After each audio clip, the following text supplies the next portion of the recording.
चमोली से आती है बड़ी खबर। आज और कल एक बार फिर से एवलांच की चेतावनी जारी कर दी गई है। चमोली जिला प्रशासन ने सभी एजेंसियों को सतर्क रहने के निर्देश दिए हैं। साथ ही ऊंचाई वाले इलाकों में पर्यटकों को ना जाने की सलाह दी गई है। आज और कल के लिए मौसम विभाग का ये अलर्ट है। प्रशासन ने सभी ऊंचाई वाले पर्यटक स्थलों से सभी पर्यटकों को वापस बुला लिया है। जितनी भी कार्यदायी संस्थाएं हैं, क्योंकि अधिकांश गांव अभी तो स्थानीय लोग नहीं रह रहे हैं, पलायन प्रभावित रहते हैं वो गांव, और जितनी भी एजेंसीज कार्यरत हैं, जिनके लेबर्स हैं, उनको हमने अलर्ट कर दिया है कि उनको सेफ प्लेस पे ले आएं और कोई भी ऐसी स्थिति में किसी को न छोड़ें जहाँ पे बर्फीला तूफान आने का खतरा हो। चमोली में एक बार फिर से 3 मार्च से मौसम बदलेगा, बारिश और बर्फबारी होगी। कई जगहों पर हिमखंड भी टूट सकते हैं और बर्फीला तूफान भी चल सकता है, इसका पूर्वानुमान मौसम विभाग ने जताया है। और आप देखिए, आज 3 तारीख है, मौसम लगभग अब बदलता जा रहा है। बादल अभी भी छाए हुए हैं और जिस तरीके से 1 मार्च से लगातार प्रशासन ने सभी पर्यटक स्थलों को खाली कराने के लिए कहा था, ये कहा गया है कि जो ऊंचाई वाले इलाकों में पर्यटक स्थल है उनको खाली कर दिया जाए और सबको निचले इलाकों में शिफ्ट किया जाए। उसका असर ये है कि जो पर्यटक स्थल है लगभग उनको खाली कराया गया है। कुछ लोगों ने 1 तारीख शाम से यहाँ पे जो ऊंचाई वाले इलाके हैं वहाँ पे पर्यटकों को जाने के लिए कहा है। कुछ 2 मार्च को यानी कि रविवार को निकल चुके थे और कुछ पर्यटक आज सुबह भी इन इलाकों को छोड़कर चले गए हैं। जो लोग यहाँ पे मौजूद हैं, जिनके यहाँ पे हट और होटल हैं, उनसे ही भी बात करेंगे कि प्रशासन ने क्या कहा है। सर, ये मुझे प्रशासन का फोन आया था 1 तारीख 2 बजे के करीब। उन्होंने बोला था कि आपके यहाँ पे अगर कोई यात्री रुके हुए हैं तो आप उन्हें चेकआउट कर दीजिए। तो मैंने सर से रिक्वेस्ट की थी कि सर, यात्री दरअसल चेक इन करने वाले थे, तो उन्होंने बोला था आज रहने दीजिए, कल चेकआउट करवा देना 2 तारीख को। तो जिस संज्ञान में हमने 2 तारीख को सारे कस्टमर को 2-3 बजे चेकआउट कर लिया था।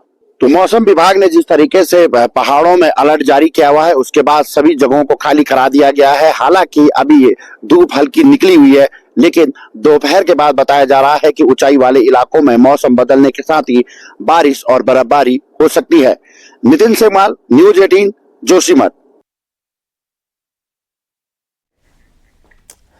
चमोली के माणा में ऑपरेशन मिशन जिंदगी पूरा हो चुका है। सबसे बड़ी तबाही में जिंदा रहने की लड़ाई थी और ऑपरेशन से ही लोगों को आस थी। 54 मजदूरों को बचाने के लिए रेस्क्यू अभियान चलाया गया। 45 मजदूरों की जिंदगी बचा ली गई। 8 मजदूरों की मौत की पुष्टि की गई है। पूरी खबर देखिए इस रिपोर्ट में।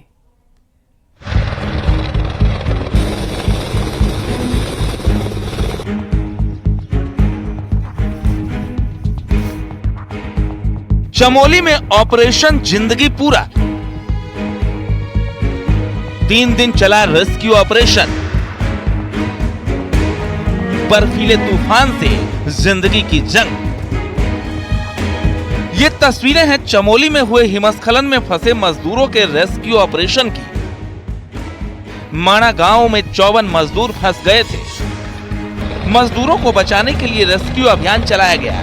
भारतीय वायुसेना के चीता हेलीकॉप्टर्स बचाव कार्य के तीसरे दिन भी उतरे और सभी 54 लोगों को निकाला गया, जिनमें से 46 जिंदा हैं और 8 मजदूरों की मौत हो चुकी है।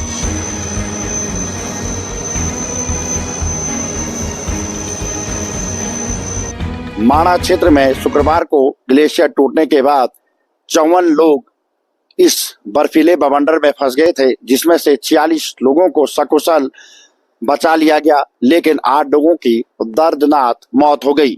46 लोगों का इलाज आर्मी अस्पताल में चल रहा है, जहां से 2 लोगों को ऋषिकेश एम्स में रेफर कर दिया गया है, जिनका कि एम्स में इलाज चल रहा है। वहीं मृतकों के शवों को उनके परिजनों को सौंप दिया गया है।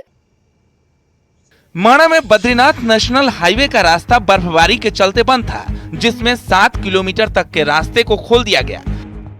रास्ते खुलने से मजदूरों के रेस्क्यू में भी आसानी हुई। उधर सीएम पुष्कर सिंह धामी भी लगातार रेस्क्यू ऑपरेशन पर नजर बनाए थे। उन्होंने देहरादून के आपदा कंट्रोल रूम पहुंचकर अधिकारियों के साथ बैठक की। माणा एवलांच में रेस्क्यू पूरा होने पर सीएम धामी ने मृतक मजदूरों के परिजनों के प्रति संवेदना जाहिर की और सफल रेस्क्यू की सराहना की।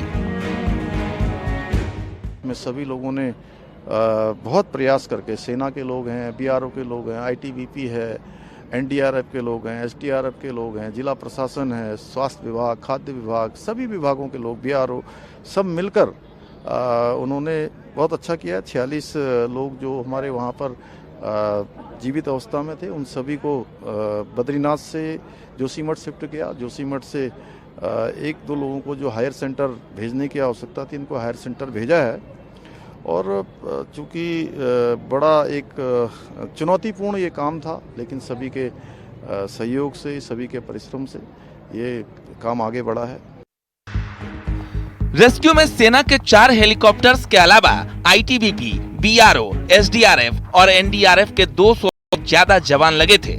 साथ ही रेस्क्यू ऑपरेशन में मदद के लिए विक्टिम लोकेटिंग और थर्मल इमेज कैमरों की भी मदद ली गई, जिसकी मदद से सर्चिंग में काफी आसानी रही। पूरे घटनाक्रम में जहां एनडीआरएफ, एसडीआरएफ, इंडियन आर्मी की महत्वपूर्ण भूमिका रही, तो वहीं जिला प्रशासन और उत्तराखंड सरकार भी इंडियन आर्मी से लेकर एनडीआरएफ, एसडीआरएफ, आईटीबीपी, अन्य एजेंसियों को अपना पूरा सहयोग देती हुई नजर आई। इसी की तत्परता रही कि 46 जिंदगियों को इस बर्फीले बवंडर से बचाया गया। पीएम मोदी से लेकर गृह मंत्री अमित शाह और रक्षा मंत्री राजनाथ सिंह माणा में चले रेस्क्यू ऑपरेशन और वहां के हालातों पर नजर बनाए हुए थे। सीएम धामी से लगातार इसकी जानकारी भी ले रहे थे। माणा से नितिन सेमवाल, न्यूज़ 18।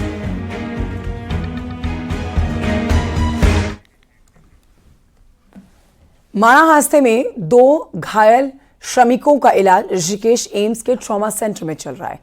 एयरलिफ्ट करके लाए गए पिथौरागढ़ के अशोक और यूपी संभल के पवन सिंह का इलाज यहां डॉक्टर्स कर रहे हैं। कैबिनेट मंत्री प्रेमचंद अग्रवाल ने घायलों से मुलाकात की और उनके स्वास्थ्य की जानकारी ली है।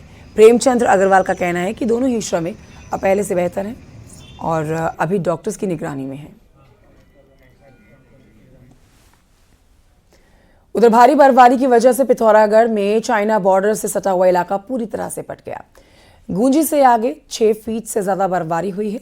बर्फबारी के कारण बॉर्डर को जोड़ने वाली सड़कें पूरी तरह से बंद है। बीआरओ सड़कों से बर्फ को हटाने का काम कर रही है, लेकिन पूरी बर्फ रोड से हटाने में वक्त लग सकता है। तस्वीरें भी आप देख रहे हैं। सड़कों के बंद होने से सीमाओं की सुरक्षा में तैनात जो जवान हैं, उनको भारी दिक्कतों का सामना करना पड़ रहा है। यही नहीं, स्थानीय लोगों की राह पर भी स्नोफॉल अड़ंगा डाल रहा है।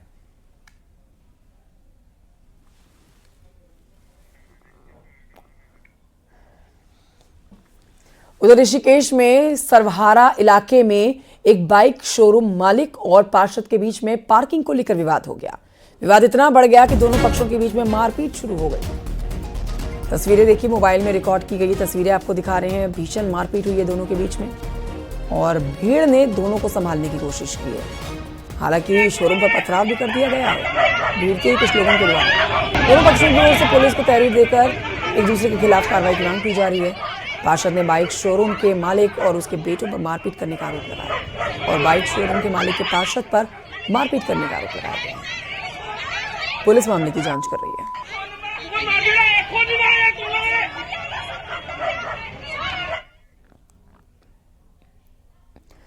खबर रुड़की से, जहां पर मंगलौर के लंडोरा में पुलिस और बदमाशों के बीच में एनकाउंटर हुआ, जिसमें एक बदमाश के पैर में गोली लगी और वो घायल हो गया। सिविल अस्पताल में भर्ती कराया गया है। 2 बदमाश मौके का फायदा उठाकर फरार हो गए।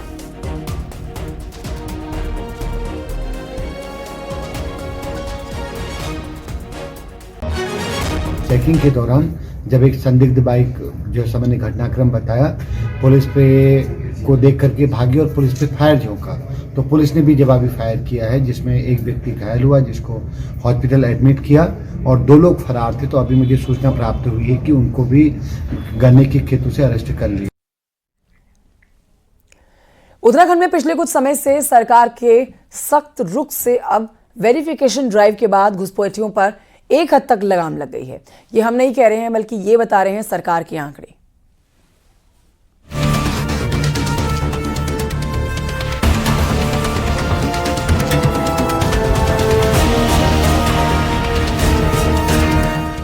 उत्तराखंड में पिछले कुछ समय में बाहरी प्रदेशों से घुसपैठ करने वालों की बाढ़ आ गई थी।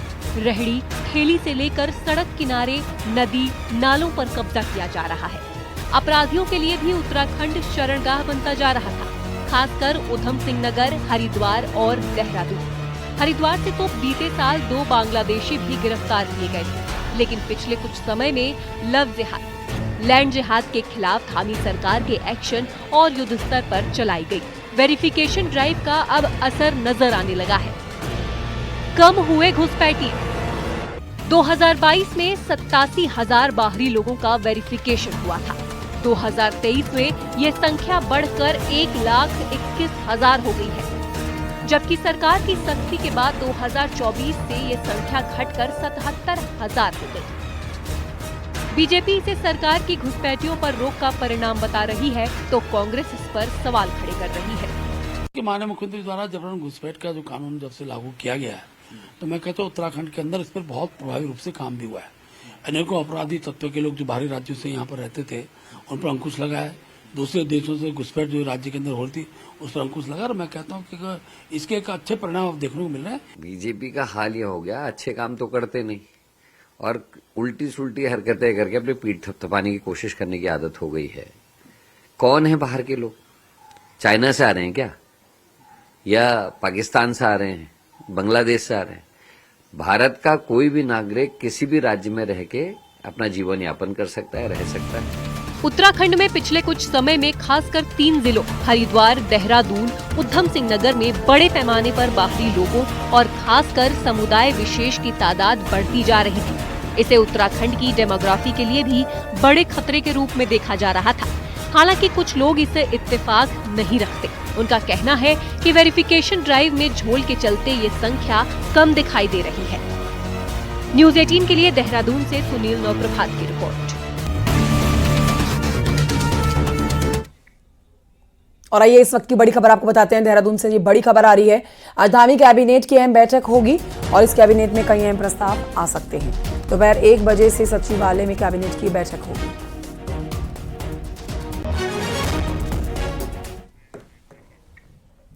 उत्तराखंड में सत्यापन की अब बात करेंगे। देखिए, उत्तराखंड में सत्यापन के बाद प्रदेश भर में अवैध पाए गए मदरसों पर कार्रवाई शुरू हो गई है।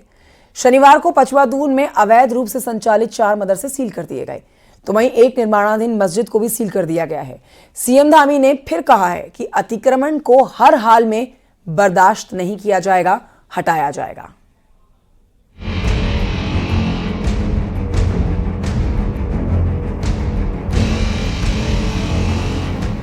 शिक्षा के नाम पर गली गली में खुले मदरसों से लगातार मिल रही शिकायतों के बाद बीते साल दिसंबर में सीएम पुष्कर सिंह धामी के निर्देश पर मदरसों की सत्यापन की कार्रवाई शुरू की गई थी। इसमें प्रदेश भर में 500 से ज्यादा मदरसे अवैध पाए गए थे।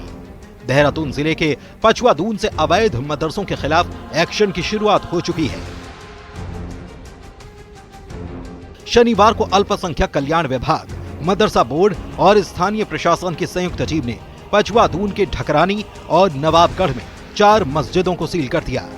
इन मदरसों में बच्चों के बैठने की जगह में कमी, बिजली और पानी के साथ ही अन्य सुविधाओं का अभाव देखा गया।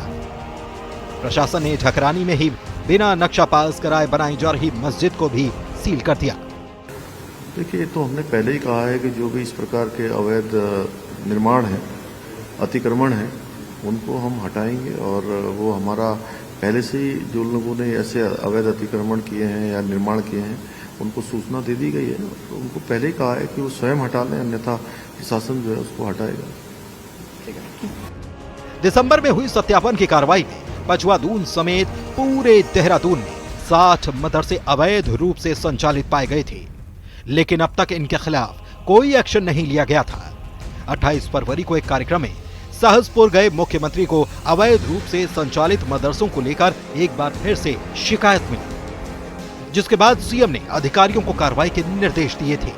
अगले कुछ दिनों में यह एक्शन प्रदेश भर में देखने को मिल सकता है। न्यूज़ 18 के लिए देहरादून से सुनील नवप्रभात की रिपोर्ट। बीजेपी संगठन में इन दिनों चुनाव चल रहे हैं और मंडल अध्यक्षों के बाद अब जिला अध्यक्षों की बारी है।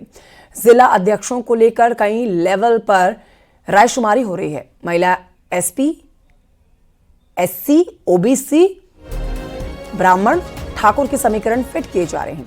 कुछ जिलाध्यक्ष रिपीट किए जाएंगे। निकाय चुनाव में लूज परफॉर्मेंस वाले जिलाध्यक्ष बदल दिए जाएंगे। रविवार को भी देहरादून बीजेपी ऑफिस में जिलाध्यक्ष पद के लिए रायशुमारी हुई है। बीजेपी ने जो ऑब्जर्वर जिलों में भेजे थे, रविवार को उन्होंने अपनी रिपोर्ट पार्टी को सौंपी है। सूत्रों की माने तो बीजेपी 19 जिलाध्यक्षों के चुनाव में महिला, एससी, ओबीसी, ब्राह्मण, ठाकुर का समीकरण लगाने में जुटी हुई है। पार्टी महिलाओं को 2 सीट, ओबीसी को 2 सीट, एससी को 1 सीट दे सकती है। 3 से 4 जिलों में पुराने जिलाध्यक्ष रिपीट किए जा सकते हैं। रविवार को पार्टी ने ऑब्जर्वरों के साथ में मीटिंग करके नाम शॉर्टलिस्ट कर दिए हैं। हर जिले से 3 से 4 नामों की लिस्ट बनाई गई है। आज पार्टी के केंद्रीय पर्यवेक्षक सांसद राजकुमार चाहर देहरादून पहुंचेंगे। 2 दिनों तक एक बार फिर से नामों पर मंथन होगा और फाइनल लिस्ट जाएगी दिल्ली। दिल्ली की हरी झंडी मिलने के बाद जिलाध्यक्ष घोषित होंगे। देखिए, मुख्य रूप से केंद्र द्वारा ही उसके आधार तय होता है। जैसे हमने कहा कि 45 साल से 60 वर्ष के बीच का कार्यकर्ता ही इसमें अध्यक्ष बन पाएगा। इसके साथ साथ 6 वर्षों से वो सक्रिय सदस्य जरूरी है। पार्टी के पदों में उसको कोई ना कोई दायित्व इस बीच में कभी ना कभी रहा हो। ये कुछ मानक है जिसके आधार पर हम चीजों को तय कर रहे हैं। इसके साथ साथ पिछले जो नगर पंचायतों के चुनाव हुए, पालिका के चुनाव हुए, उन चुनावों को भी एक आधार इसमें रखा गया है। और जो भी चुनाव आते हैं उन चुनाव में पार्टी को सफलता मिले, इसके लिए भी जिलाध्यक्ष की जिम्मेदारी बनती है। इन सभी चीजों को विचार करने के लिए ही हमारी जो प्रदेश की कोर कमेटी है वो इस पे विचार करेगी। पर्यवेक्षकों के द्वारा क्या क्या राय जिलों से आई है उस पर भी विचार होगा और सम्यक दृष्टि से विचार करने के बाद ही जिलाध्यक्ष का नाम तय होगा। अल्मोड़ा लोकसभा लंबे समय तक कांग्रेस के प्रभाव में रही। यही वजह है कि बीते विधानसभा चुनाव में कांग्रेस का प्रदर्शन यहां कुछ हद तक बेहतर रहा।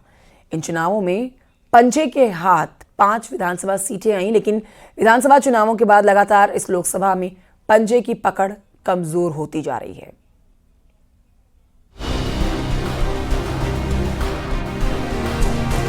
बीते विधानसभा चुनाव में अल्मोड़ा लोकसभा में कांग्रेस की इज्जत काफी हद तक बची रही। 14वें से 5 विधायक यहां कांग्रेस की झोली में आए। पहाड़ की लोकसभाओं में तब ये कांग्रेस का सबसे बेहतर प्रदर्शन था, लेकिन विधानसभा चुनाव के बाद यहां ऐसा कुछ भी नजर नहीं आया जिससे कांग्रेस मजबूत होती दिखाई दे। लोकसभा चुनाव में पार्टी उम्मीदवार प्रदीप टमटा 2,35,000 वोट से हार गए। यही नहीं, निकाय चुनाव में भी पिथौरागढ़ और अल्मोड़ा निगम पार्टी के हाथ नहीं आए। हालात तो ये हैं कि यहाँ के कांग्रेसी विधायक बीजेपी से ज्यादा अपनी ही पार्टी के लिए चुनौती बने हुए हैं।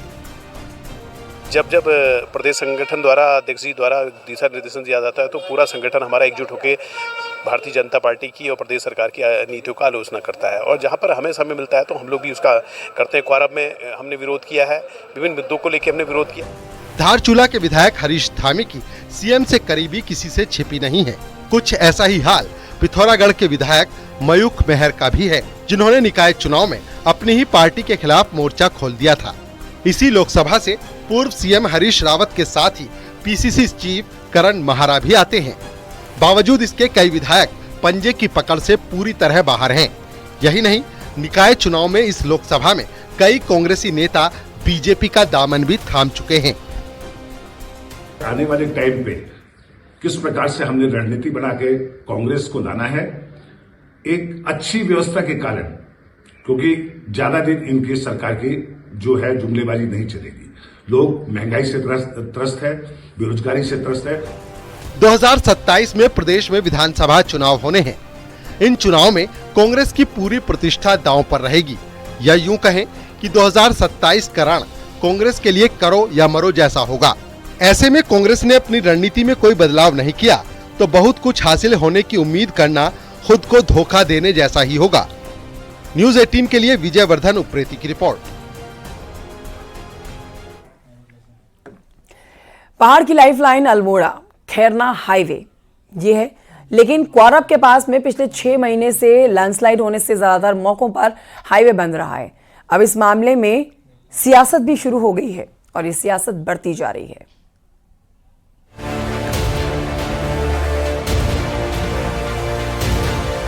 पहाड़ के 3 जिलों को जोड़ने वाले क्वारब हाईवे में लैंडस्लाइड से पहाड़ के लोग परेशान हैं। पर्यटकों की संख्या में कमी आ रही है। वहीं टीएसडीसी की रिपोर्ट के बाद अब केंद्र सरकार बजट जारी कर रही है, जिससे जल्द ही हाईवे को बेहतर किया जाएगा। बारब के लिए पैसा मंजूर किया है, उसका टेंडर आ गया है। टेंडर आने के बाद काम चालू हो रहा है। हमने TSDC की जो रिपोर्ट आई है उसके लिए भी हम टेंडर का पैसा स्वीकृत कर दिया है और उसका भी हम टेंडर लगाएंगे। तो इसलिए ऊपर जो हिल साइड कटिंग हुई है रोड सेफ्टी में, उसको भी हम काम चल ही रहा है। और चूँकि निरंतर हमने कोई काम रोका नहीं है, काम वहाँ पर हमारी मशीनें खड़ी हैं, जब भी कोई मलबा आ रहा है उसको साफ कर रहे हैं। लैंडस्लाइड को लेकर विपक्ष हमलावर है। कांग्रेस का कहना है कि सड़क को ठीक करने के नाम पर पिछले 6 महीनों में सिर्फ कागजों पर ही काम हुआ है। 6-7 महीने हो गए हैं और पूरा क्वारब जो भूस्खलन की चपेट में आ गया और वो पूरे हमारे तीनों जिलों की लाइफलाइन कहा जाता है। लेकिन डबल इंजन की सरकार है, यहाँ के केंद्रीय मंत्री हैं, लेकिन फिर भी बड़े दुर्भाग्य की विषय है कि पूरी जनता को इन्होंने आग में झोंक दिया है और कोई काम नहीं हो रहा है। और निश्चित रूप से बहुत गंभीर, जब तक कोई दुर्घटना नहीं होगी तब तक ये सरकार नहीं चेतेगी। पहाड़ की लाइफलाइन क्वारब हाईवे अगर जल्द ठीक नहीं हुआ तो पहाड़ के लोगों की दिक्कतें और बढ़ सकती हैं। पर्यटन सीजन शुरू होने वाला है और अगर हाईवे ठीक नहीं हुआ तो पर्यटन कारोबार पर इसका बुरा असर पड़ सकता है। हालांकि बीजेपी जल्द ऑल इज वेल का दावा कर रही है। ऐसे में देखना होगा कि क्वारब हाईवे की समस्या का पक्का समाधान कब तक हो पाता है। न्यूज़ 18 के लिए अल्मोड़ा से किशन जोशी की रिपोर्ट।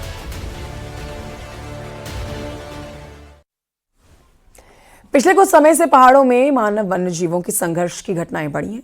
भीमताल के नौकुचिया ताल में भी कई घटनाएं सामने आ चुकी हैं, तो वहीं सात ताल के आसपास गुलदार की धमक से लोग दहशत में हैं। रिपोर्ट देखिए।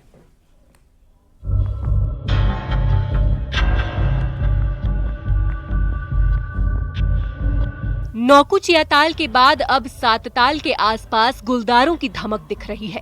आबादी के आसपास गुलदार दिखने से लोग दहशत में हैं, तो 3 शवकों के साथ मादा बाघ के घूमने का वीडियो इस इलाके में वायरल होने से लोग खौफ में हैं।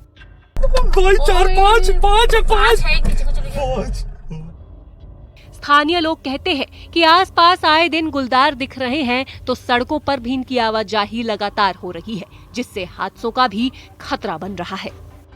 और वो 3 बंगाल टाइगर है और बाकी सात ताल जो मेन सात ताल पे है वहाँ पे देखे गए हैं लेपर्ड्स जो रोज आ रहे हैं। और काफ़ी टाइम पहले वहाँ पे एक बारहसिंगा मारा गया था, सो वहाँ पे को भी थोड़ा रिस्क है। क्या मांग है आप लोगों की? हमें कि यहाँ पे थोड़ी सेफ्टी नहीं है, हमें डर लगता है कभी कभार कि यहाँ से रोड से जाने में, क्योंकि रोड में वो ज़्यादा बीते सालों में नौकुचिया ताल, ताड़ा, चांफी के आसपास टाइगर का मूवमेंट दिखा, तो 2023-24 में 4 घटनाएं मानव वन्यजीव संघर्ष की हुई थी, जिसमें 4 लोगों की मौत हो गई। सात ताल में दिख रहे आए दिन गुलदार के बाद वन विभाग भी हरकत में आया है। हालांकि वन विभाग इस बात को कह रहा है कि वायरल वीडियो का अभी पता नहीं लगा, लेकिन 20 कैमरा ट्रैप इलाकों में लगाए गए हैं, जिसमें इन गुलदारों की मूवमेंट का पता लग सके। नैनीताल में नौकुचिया ताल क्षेत्र में भी पूर्व में भी यहाँ पे बाघों की उपस्थिति दर्ज की गई है, तो ये कोई बहुत हैरानी की बात नहीं कि इस क्षेत्र में बाघों की अगर स्थिति है। तीसरा 2 घटनाएं यहाँ पे 2023 में, 3 घटनाएं 2023 में और 2024 में भी एक घटना यहाँ पे मानव वन्यजीव संघर्ष की हुई थी। इसमें 4 लोगों की मृत्यु हुई थी और उसमें 2 बाघों को हमने रेस्क्यू करके रेस्क्यू सेंटर भेजा गया था। पहाड़ों में वन्यजीव मानव संघर्ष की घटनाएं लगातार बढ़ रही हैं और गुलदारों की चहलकदमी दिन में भी होने लगी है। ऐसे में खतरा गांव में रह रहे लोगों के लिए हो रहा है। बाघ गुलदार ऐसे ही पहाड़ों में बढ़े तो आने वाला दौर पहाड़ में रहना और कठिन हो सकता है। नैनीताल से न्यूज़ 18 के लिए वीरेंद्र बिष्ट की रिपोर्ट।